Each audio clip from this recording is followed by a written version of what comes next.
الحمد لله نحمده ونستعينه ونستغفره ونعوذ بالله من شرور أنفسنا وسيئات أعمالنا من يهده الله فلا مضل له ومن يضلله فلا هادي له وأشهد أن لا إله إلا الله وحده لا شريك له وأشهد أن محمدا عبده ورسوله أما بعد فإن خير الحديث كتاب الله وخير الهدي هدي محمد صلى الله عليه وسلم وشر الأمور محدثاتها وكل محدثة بدعة وكل بدعة ضلالة وكل ضلالة في النار. أعوذ بالله من الشيطان الرجيم. بسم الله الرحمن الرحيم. قاف والقرآن المجيد بل عجبوا أن جاءهم منذر منهم فقال الكافرون هذا شيء عجيب أإذا متنا وكنا ترابا ذلك رجع بعيد قد علمنا ما تنقص الأرض منهم وعندنا كتاب حفيظ بل كذبوا بالحق لما جاءهم فهم في أمر مريج أفلم ينظروا إلى السماء فوقهم كيف بنيناها وزيناها وما لها من فروج والأرض مددناها وألقينا فيها رواسي وأنبتنا فيها من كل زوج بهيج تبصرة وذكرى لكل عبد منيب ونزلنا من السماء ماء مباركا فأنبتنا به جنات وحب الحصيد والنخل باسقات لها طلع نضيد رزقا للعباد وأحيينا به بلدة ميتا كذلك الخروج كذبت قبلهم قوم نوح وأصحاب الرس وثمود وعاد وفرعون وإخوان لوط وأصحاب الأيكة وقوم تبع كل كذب الرسل فحق وعيد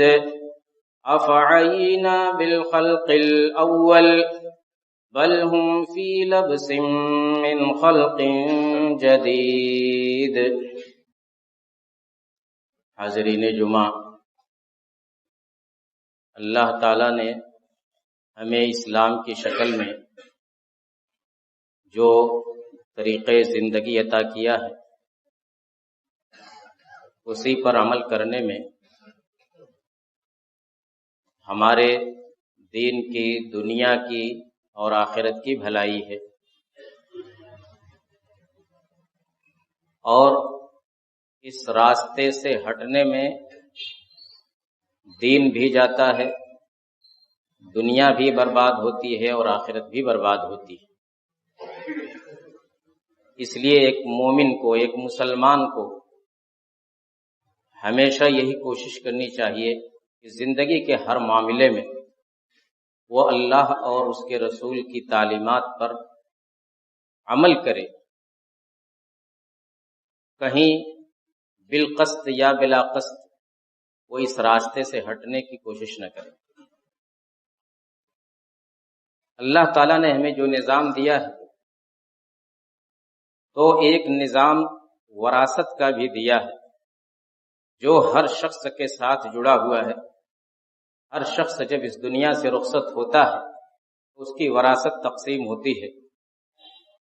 اس تعلق سے اسلام نے بڑی صراحت کے ساتھ اور بڑی تفصیل کے ساتھ ایک ایک باتیں بیان کر دی ہیں۔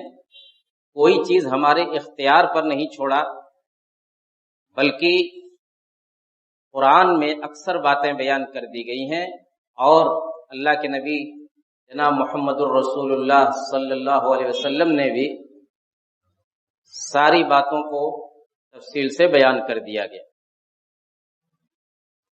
اس سلسلے میں ہمیں یہ جاننا ہوگا کہ اس کا پورا سسٹم کیا ہے وراثت کی تقسیم کا، اور اس کا آغاز کہاں سے ہوتا ہے اور کہاں جا کر کے ختم ہوتا ہے۔ تو وراثت کا آغاز انسان کے اس دنیا سے نکلنے کے بعد ہوتا ہے۔ جیسے ہی انسان کی آنکھ بند ہوئی، جیسے ہی اس کی روح قبض ہوئی، اب اس کا کچھ نہیں رہ گیا اس دنیا کے اندر۔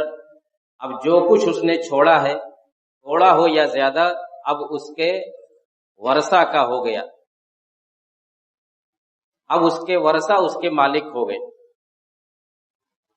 لیکن سب سے پہلے میت کی تدفین کا انتظام کیا جائے گا۔ اس نے جو کچھ مال چھوڑا ہے، تو اگر اس کے گھر والے اس کی تجہیز و تکفین کا، کفن دفن کا انتظام کرتے ہیں تو ٹھیک، نہیں تو اس کا جو چھوڑا ہوا مال ہے سب سے پہلے اسی مال میں سے اس کی تجہیز و تکفین کا انتظام کیا جائے گا۔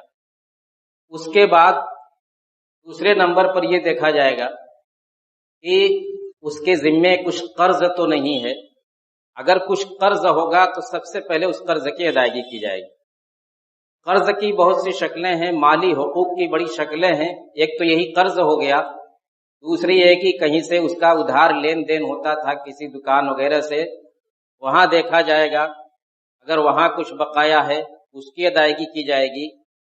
اگر اس کے ماتحت کچھ ملازمین وغیرہ تھے، ان کی تنخواہ ہے، اس کی ادائیگی کی جائے گی۔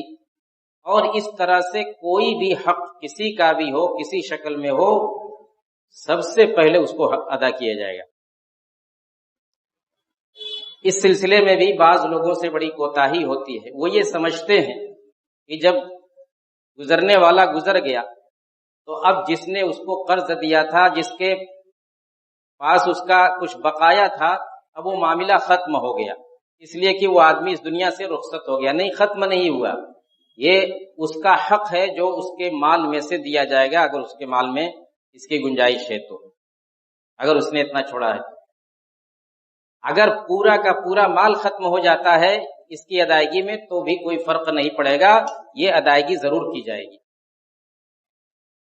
اس کے بعد یہ دیکھا جائے گا کہ اس نے کوئی وصیت تو نہیں کی تھی۔ اگر وصیت کی ہے تو اس کی وصیت کو نافذ کیا جائے گا۔ اس کا ترکہ تقسیم کرنے سے پہلے اس کی وصیت نافذ کی جائے گی۔ وصیت کے سلسلے میں دو چیز کا خیال رکھنا ضروری ہے کہ نمبر ایک یہ کہ اس نے 1/3 مال سے زیادہ میں وصیت نہ کی ہو۔ وصیت کا مطلب یہ ہوتا ہے کہ آدمی اپنی زندگی میں کسی کے بارے میں کہہ دے کہ میرے بعد اس کو اتنا دے دیا جائے، اس کو فلاں چیز دے دی جائے، اس کو فلاں دکان فلاں، تو یہ وصیت حقیقت میں ہونی چاہیے، تحریری شکل میں وصیت کرنا چاہیے، لکھ کر کے کرنا چاہیے۔ دوسری بات یہ کہ وارث کے لیے کوئی وصیت نہیں، لا وصیت لوارث، اللہ کے رسول کی حدیث ہے، یعنی جن لوگوں کا حصہ مقرر ہے پہلے ہی سے، ان کے حق میں کوئی وصیت نہیں کر سکتا۔ جیسے بیٹا ہے، بیٹی ہے، بیوی ہے، ماں باپ ہیں، ان کو ان کا حصہ مقرر ہے پہلے سے، ان کے تعلق سے کوئی وصیت نہیں کر سکتا۔ یہ نہیں کر سکتا کہ میرے بڑے بیٹے کو فلاں چیز بھی دے دی جائے اور میرے فلاں بیٹی کو فلاں چیز نہیں، اس کا کوئی حق نہیں ہے۔ اگر اس کی کوئی وصیت کرتا ہے تو وصیت نافذ نہیں ہوگی۔ قرآن میں جہاں وصیت میراث کے احکام بیان کیے گئے ہیں، وہاں بار بار کہا گیا ہے کہ من بعد وصیت یوصی بہا او دین، من بعد وصیت یوصین بہا او دین، من بعد وصیت توصون بہا او دین۔ وصیت اور قرض، وصیت اور قرض کے بعد ہی یہ ترکہ تقسیم ہوگا۔ اب اس کے بعد ترکے کی تقسیم کا نمبر آتا ہے۔ اب جو کچھ مال بچا ہوگا تجہیز و تکفین کے خرچے کے بعد اور قرض وغیرہ کی ادائیگی کے بعد اور وصیت کی تنفیذ کے بعد، اب جو کچھ بچے گا اس میں سے جن کا جو حصہ مقرر ہے وہ حصہ ان کو دیا جائے گا بانٹ کر کے۔ اس سلسلے میں میرے بھائیوں ہمیں یہ یاد رکھنا ہوگا کہ ترکے کی تقسیم اللہ رب العالمین نے 7 آسمان کے اوپر سے کر دی۔ ترکے کی تقسیم، میراث کی تقسیم کا اختیار نہ تو اس مرنے والے کے کو دیا کہ وہ اپنی زندگی میں ہی اپنے وارثوں کے درمیان ان کا حصہ متعین کر دے یا تقسیم کر دے، نہ اس کے وارثین کے اوپر چھوڑا کہ وہ اپنے گزرنے والے کے گزرنے کے بعد وہ اپنی ثوابدید سے اپنا اپنا حصہ لے لیں، اس لیے کہ انسان ہے، ہر انسان کے اندر کچھ نہ کچھ کسی کی طرف زیادہ میلان ہوتا ہے، کسی کی طرف کم میلان ہوتا ہے، اور کوئی ظلم پر آمادہ ہوتا ہے، ناانصافی پر آمادہ ہوتا ہے، تو اللہ تعالیٰ نے انسان کے اوپر نہیں چھوڑا، حاکم وقت پر بھی نہیں چھوڑا کہ اب حاکم وقت جیسے چاہے اس کی تقسیم کر دے، بلکہ اللہ تعالیٰ نے قرآن میں کئی جگہ فرمایا یوصیکم اللہ فی اولادکم کا، کہ اللہ تعالیٰ تمہیں وصیت کرتا ہے، تمہیں حکم دیتا ہے تمہیں تمہاری اولاد کے سلسلے میں، ترکہ کی تقسیم کے سلسلے میں، اور فرمایا کہ للرجال نصیب مما ترک الوالدان والاقربون وللنساء نصیب مما ترک الوالدان والاقربون مما قل منہ وکثر نصیبا مفروضا۔ مردوں کے لیے بھی ان کے رشتہ داروں اور ان کے والدین کے چھوڑے ہوئے مال میں سے مردوں کا بھی حصہ ہے اور عورتوں کا بھی حصہ ہے، ان کے والدین کے چھوڑی ہوئی میراث میں سے اور ان کے رشتہ داروں کی چھوڑی ہوئی میراث میں سے مما قل منہ وکثر، وہ میراث تھوڑی ہو یا زیادہ، ایسا نہیں کہ تھوڑی ہے تو چلو کسی کو دے دو کسی کو چھوڑ دو، نہیں، تھوڑی ہو یا زیادہ، مما قل منہ وکثر، قرآن کے الفاظ ہیں، وہ میراث تھوڑی ہو تو زیادہ ہو تو سب کا حصہ مقرر ہے، نصیبا مفروضا، اللہ تعالیٰ نے کہا کہ یہ حصہ متعین ہے، فرض کر دیا گیا ہے اللہ کی جانب سے۔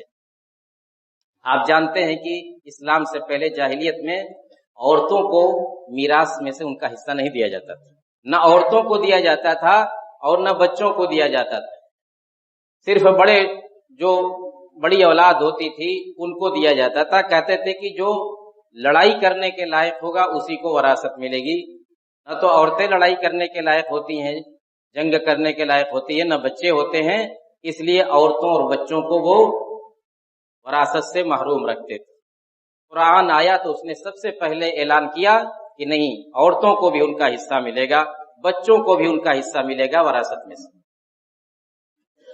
اسی طریقے سے جب میراث کی تفصیل بیان کی سورہ نساء کے شروع میں، تو تفصیل بیان کرنے کے دوران بھی جگہ جگہ یہ باور کرایا کہ اس چیز کو تم نہیں جانتے، اللہ تعالیٰ جانتا ہے۔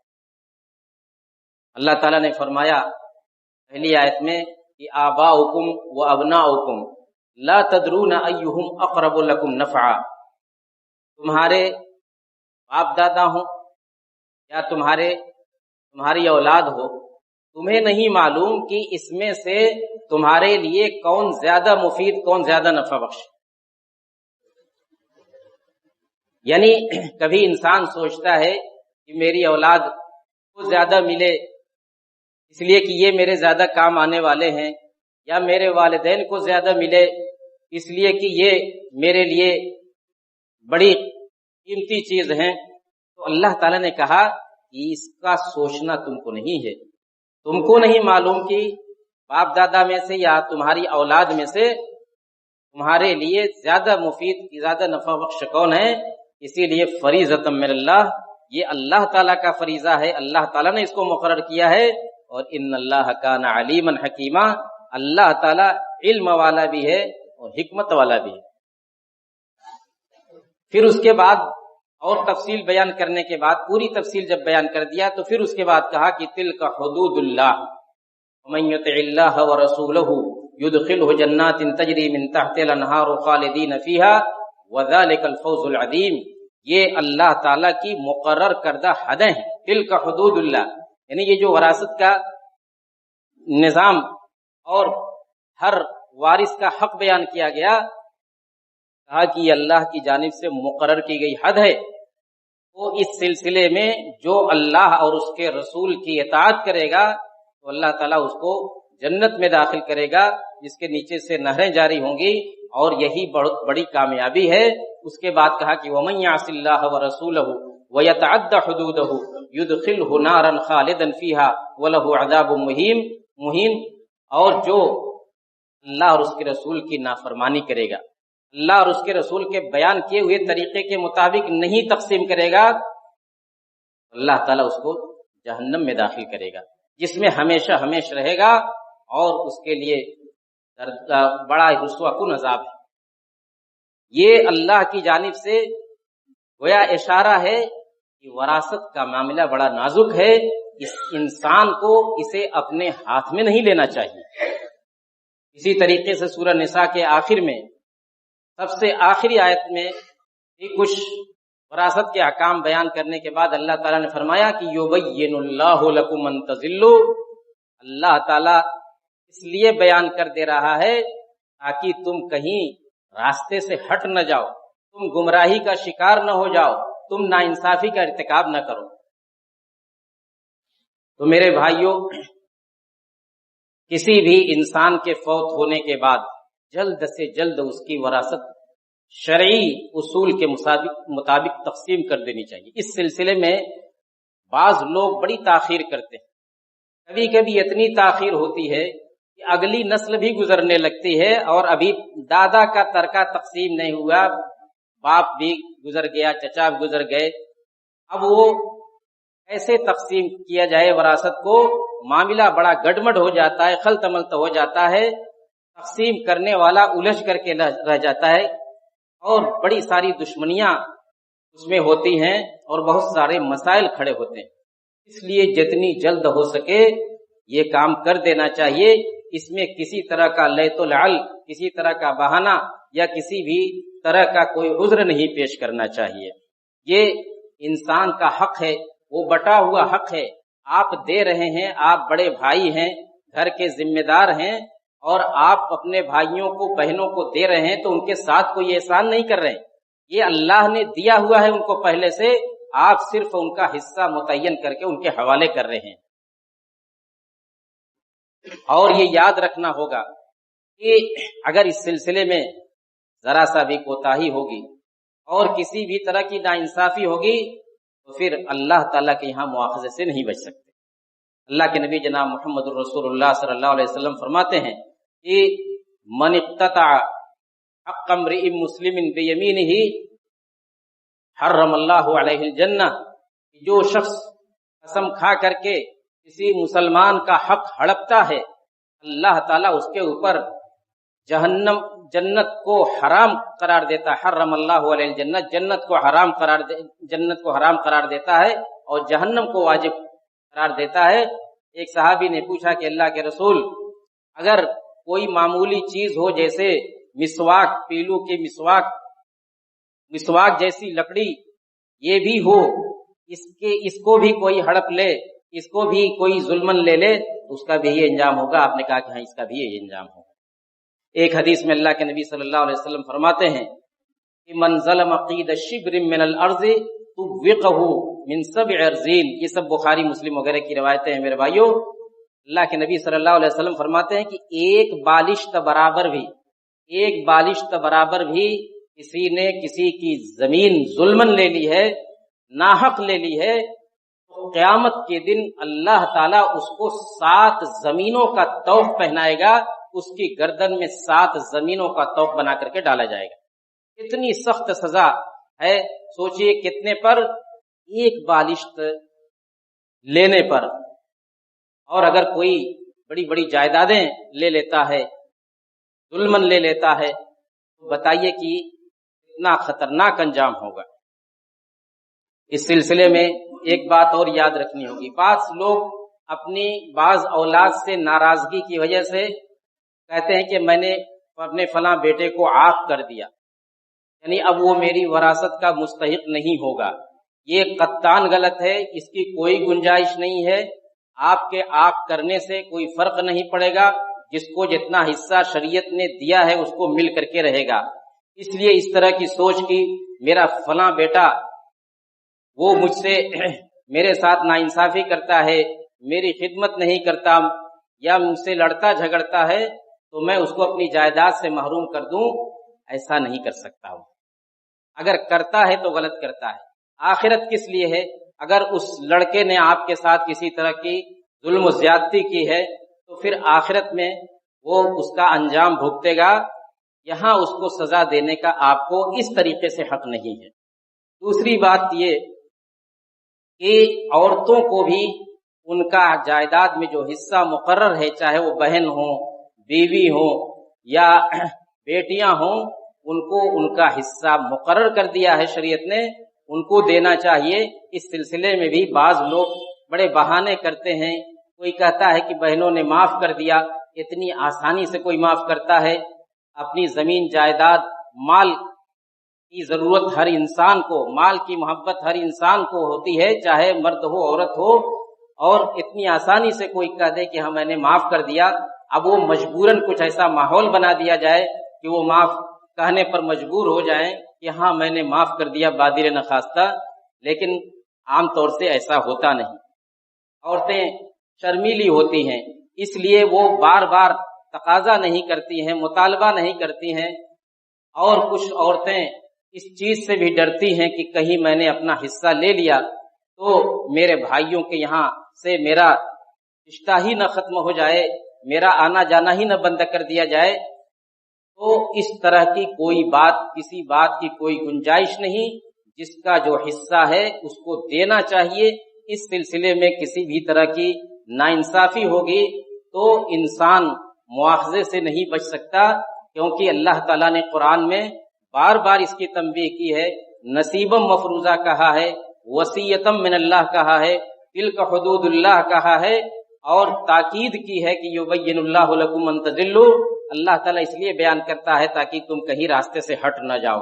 تو اگر کوئی اپنی بہنوں کا، اپنی بیٹیوں کا، اپنی بیویوں کا کسی بھی طرح کا حق مارتا ہے، ظلمن اس کو لیتا ہے، چاہے کسی بھی طرح کا عذر دکھا کر کے، یہ جان لیجئے کہ کسی بھی دوسرے کا مال بغیر اس کی خوش دلی کے انسان نہیں لے سکتا. خوش دلی سے وہ کہے کہ ہاں ٹھیک ہے، بالکل بغیر کسی دباؤ کے، بغیر کسی جبر کے اگر کوئی حوالے کرتا ہے تب تو انسان اس کو لے سکتا ہے، تھوڑا ہو یا زیادہ. لیکن تھوڑے سے تھوڑا کیوں نہ ہو، اگر وہ خوش دلی سے نہیں دیتا ہے، جبرن دیتا ہے یا کسی اور وجہ سے دیتا ہے، ایسی چیز انسان کے لیے جائز نہیں ہے. دنیا کے اندر بھی اس کے لیے خطرہ ہے اور آخرت کے اندر بھی خطرہ ہے. میرے بھائیوں، اللہ کا بنایا ہوا نظام اس زمین پر جب چلے گا تبھی زندگی ہماری صحیح چلے گی، اور جہاں ہم اس نظام سے، اس راستے سے ہٹیں گے، ہماری دنیا بھی برباد ہوگی اور آخرت بھی برباد ہوگی. اللہ تعالی ہمیں ہر قسم کے برے انجام سے محفوظ رکھے اور ہمیں اپنے بنائے ہوئے، اللہ رب العالمین کے بنائے ہوئے راستے پر چلنے اور اس کی دی ہوئی تعلیمات پر عمل کرنے کی توفیق عطا فرمائے. وآخر دعوانا ان الحمد للہ رب العالمین.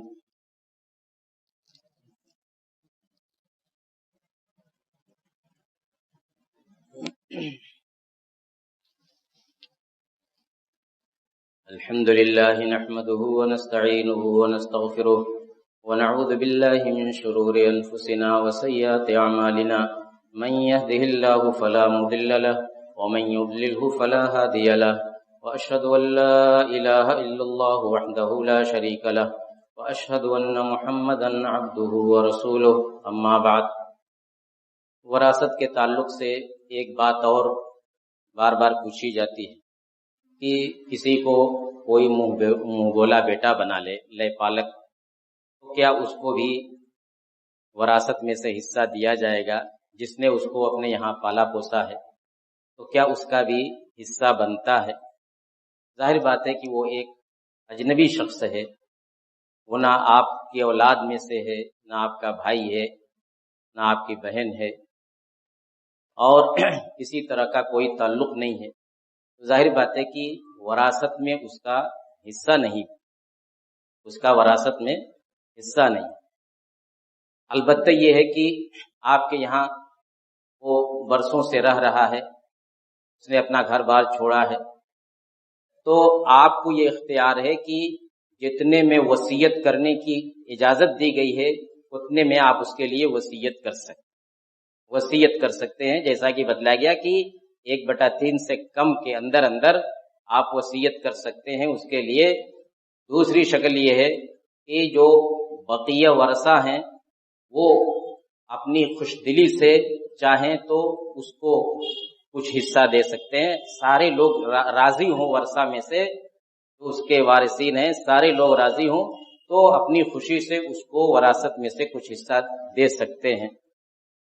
البتہ اس سلسلے میں ہمیں یہ ذہن میں رکھنا ہوگا کہ کسی کو ہم اپنا منہ بولا بیٹا بناتے ہیں تو وہ حقیقی بیٹا کے طور پر نہیں ہو سکتا، وہ منہ بولا بیٹا ہی ہوگا، اس کی ولدیت میں اس کے سگے باپ ہی کا نام لکھا جائے گا، جو اصل باپ ہے اس کا، جو اس کی اصل ماں ہے اسی کا نام لکھا جائے گا۔ بعض لوگ اس کی ولدیت میں اپنا نام لکھاتے ہیں، ماں کی جگہ اپنی بیوی کا نام لکھاتے ہیں، چاہے اسکول میں نام لکھائیں یا کہیں بھی، یہ سراسر غلط ہے۔ شریعت نے قرآن کے اندر، حدیث کے اندر اس سے سختی سے منع کیا گیا ہے۔ قرآن میں اللہ تعالیٰ نے کہا کہ ادعوہم لآبائہم واقسط عند اللہ، ان کو ان کے باپوں کی طرف نسبت کر کے پکارو، ان کے باپ کی طرف ان کی ولدیت کہو، یہ انصاف کا تقاضا یہی ہے۔ اور حدیثوں کے اندر تو اس سلسلے میں بڑی سخت بات کہی گئی ہے۔ اس لیے ایسے بچوں کو، جن کو چاہے بچے ہوں چاہے بچیاں ہیں، دوسرے کے بچے ہیں، تو ان کو ان کی ولدیت میں یا ماں کے نام کی جگہ ان کا جو حقیقی باپ ہے، جو حقیقی ماں ہے، انہی کا نام لکھا جائے گا۔ اسی طریقے سے بڑے ہونے کے بعد جو پردے وغیرہ کے مسائل ہیں وہ بھی اس پر لاگو ہوں گے۔ ان سب چیزوں کا بھی خیال رکھنا ہوگا۔ اور اسی طریقے سے وراثت کے تعلق سے جو بات بتلائی گئی کہ اگر وہ اجنبی ہیں، وراثت میں ان کا حصہ متعین نہیں ہے، جیسے کہ سگی اولاد کا ہوتا ہے، بیوی کا ہوتا ہے، ماں باپ کا ہوتا ہے، تو ان کا حصہ اس طرح سے متعین نہیں ہے، ان کو ان کے لیے وصیت کی جا سکتی ہے یا دوسرے ورثہ کی رضامندی سے ان کو دیا جا سکتا ہے۔ ان سب تعلیمات کو ہمیں سنجیدگی سے لینے اور ان پر عمل کرنے کی ضرورت ہے۔ اللہ تعالی ہمیں اس کی توفیق عطا فرمائے۔ اللہم اعز الاسلام والمسلمین واخذل الکفرۃ والملاحدۃ والمبتدعۃ والمشرکین، اللہم الف بین قلوبنا واصلح ذات بیننا وانصرنا علی عدوک وعدونا، سبحان ربک رب العزۃ عما یصفون وسلام علی المرسلین والحمد للہ رب العالمین۔